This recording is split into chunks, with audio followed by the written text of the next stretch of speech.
രണ്ട് ചാപ്റ്റർ എന്ന് പറഞ്ഞാൽ ഇലക്ട്രോസ്റ്റാറ്റിക്സ് എന്ന് പറഞ്ഞിരിക്കുന്ന ഒരു സെക്ഷനിൽ വരും.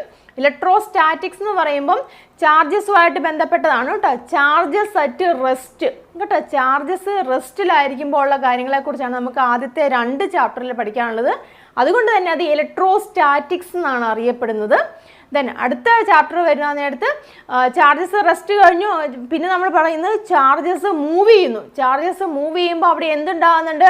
കറണ്ട് ഉണ്ടാകുന്നുണ്ട്, ഇലക്ട്രിക് കറണ്ട് ഉണ്ടാകുന്നുണ്ട് അല്ലേ. അപ്പോൾ ഇലക്ട്രിക് കറണ്ട് ഒരു കണ്ടക്ടറിലൂടെ ഫ്ലോ ചെയ്യുന്നതിനെ കുറിച്ചുള്ള കാര്യങ്ങൾ, അതുമായിട്ട് ബന്ധപ്പെട്ട കുറച്ച് കാര്യങ്ങൾ നമുക്ക് അടുത്ത സെക്ഷൻസിലൊക്കെ പഠിക്കാറുണ്ട് 3ാമത്തെ ചാപ്റ്റർ തൊട്ട്.